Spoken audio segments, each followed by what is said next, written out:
Clash Royale. Hra, kterou jsme pravděpodobně hráli úplně všichni, když jsme byli malí. A protože jsem jeden z nejstarších hráčů na světě v Clash Royale, tak si právě tuhletu hru jdeme zahrát v tomhle videu. Takže já už jsem tady v menu právě Clash Royale a přiznám se poslední dobou, co se teďka roztrhl pytel z Clash Royale, tak ho nějakou dobu už hraju. Právě mám 7330 pohárků. Vlastně když nepočítáme max level 15, tak mám vlastně max tady ten deck, s kterým jsem vlastně se dostal tam, kde jsem. Nejsem nějaký profesionální hráč, hrál jsem to vlastně od 11 let, kámo. To si děláš prdel. No prostě jsem byl dítě, který vyrůstal na Clash Royale, no. Určitě na tohle video dej like, odběr, jestli tě baví ten content a jestli by si chtěl, abych pokračoval v nějakých takovýchhle videích. Tohle je můj primární deck a já vám tady chci ukázat ještě ve čtvrtém slotu můj druhý deck. Jo, teď si říkáte, že je to špatný se mnou.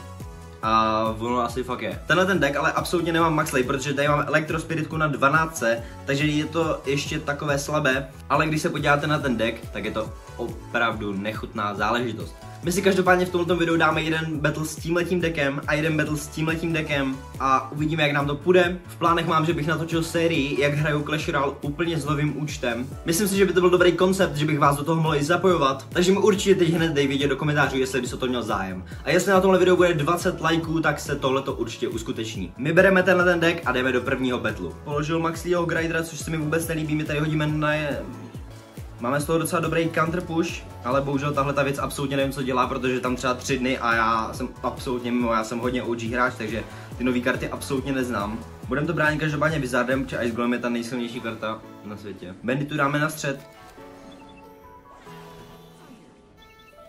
Bandita si hitne, hrajeme proti levelu 14, takže týpek by měl být stejně dobrý jako my. Týpek má Maxleyho Grindera, což by mohlo být problém, ale naštěstí my máme taky Maxley deck, takže to nebude absolutní problém. Jinak ten deck funguje na principu Hogrider Freeze. Ptáte se, proč hraju takovýhle decky? Funguje to? Jsem buzík?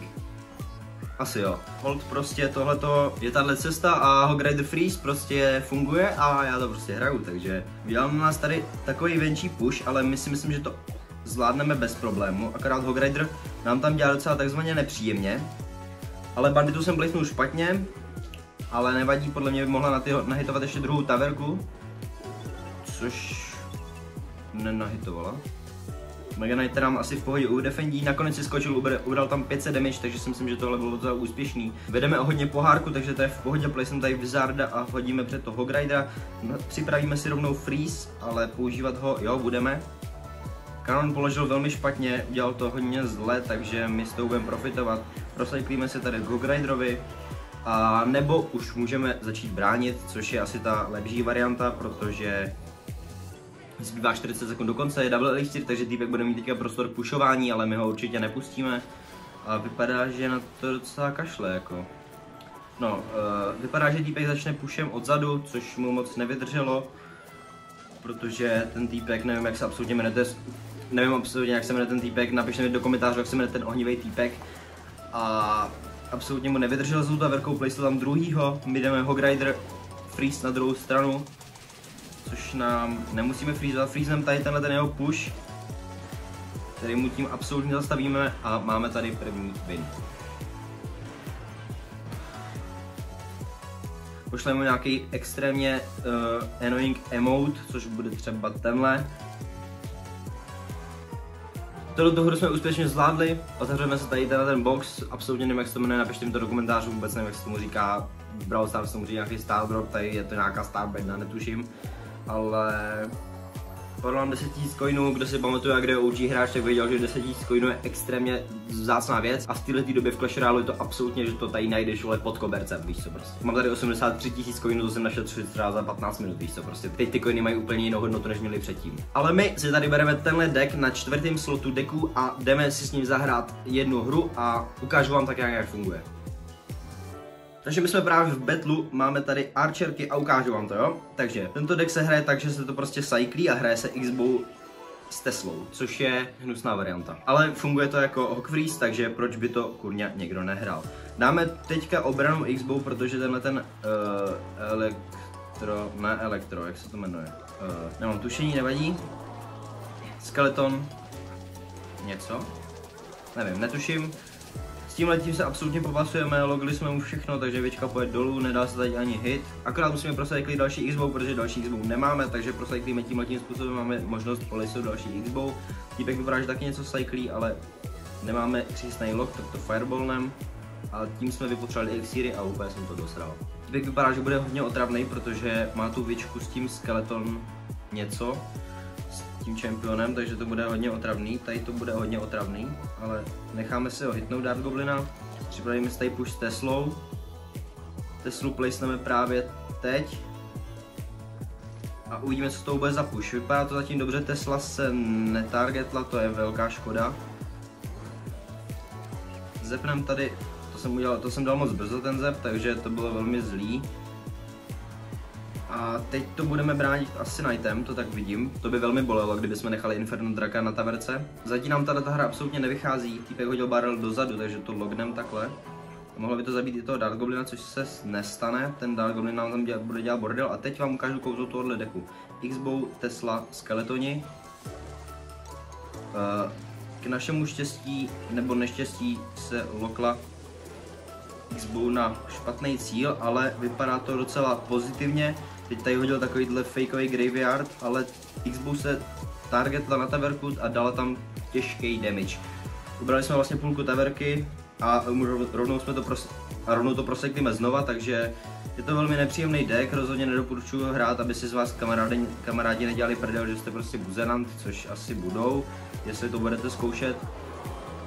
Vlastně vám to actually doporučuji, jestli chcete free trofé, protože je to zábava a máme tady evoluci na Teslu, což je taky velmi zajímavá věc, akorát tady trošku nám stresuje levá strana, ale vyřešili jsme ji absolutně parádně a myslím si, že bychom teďka mohli zapušovat. X-bow Tesla má evoluci, takže to bude absolutně nejsilnější. Máme tady ještě skeletony na podporu, archerky, elektrospiritu, ale týpek nám to hodně dobře defendí. A ještě elektrodrak nám zničil X-bow a pozor, teď budeme muset rychle bránit, protože tohle nevypadá vůbec dobře. Týpek hodil takhle elektrobarel.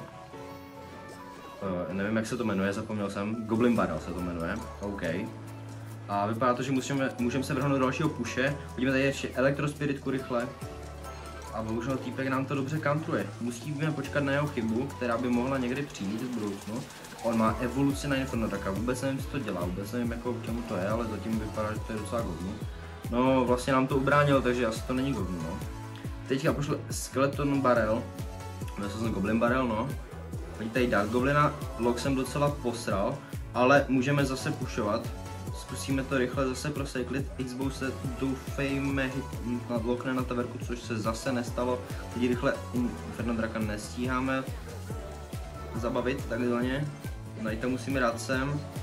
Tady hodíme Fireball, tady hodíme Lock.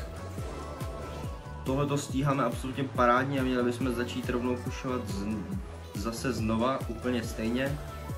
Tady bych dal elektrospiritku jenom a archerky, ty by to mohly ubránit. Dobrý, už jsem se lekl.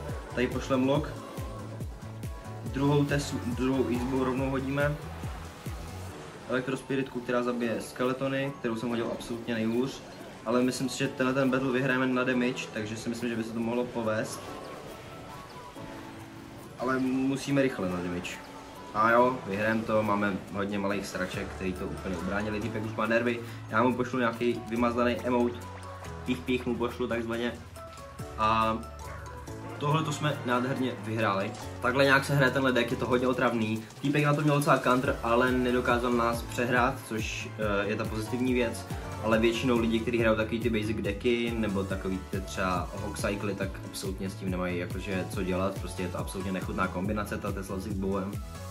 Otevřeme si tady box, nějaký goblini a tady si rovnou vybereme evoluci na elektrodraka, což se docela hodí, akorát jsem to zkoušel na mém druhém účtu a není to dobrý tak, jak jsem čekal. Otevřeme si tady ještě z pásu box, 160 komunek, paráda. Levelím si teďka ještě jeden deck, který byste měli vidět, což je tady tenhle deck. Jo, jestli se o mě myslíte něco špatného, tak klidně můžete, protože máte na to právo. Ale ten deck si teďka budu za chvilku levelit, až si dolevlím tady tenhle deck. Až si dolevím tenhle deck, budu si levelit tenhle deck, takže budu za velkýho nedobrýho člověka hrajícího Clash Royale, ale mě to docela těší tyhle věci. Takže pokud se vám video líbilo, dej mi tady určitě like a odběr. Zároveň bych chtěl říct, jak jsem říkal na začátku videa, pokud by si chtěl sérii Clash Royale, kdy začínám úplně s novým účtem, úplně od znova. Pokud na tomhle videu bude 20 lajků, začnu s tím. Jestli to chceš, tak ho tam určitě nasázej. Tyhle videjka budou taky chillový, prostě když nemáš co dělat, máš 10 minut na to se podívat na moje videjko, tak se prostě podíváš, víš co, chilluješ si. To z toho kecám úplně na hodno. Nevadí, mějte se hezky, díky moc za sledování, čaute.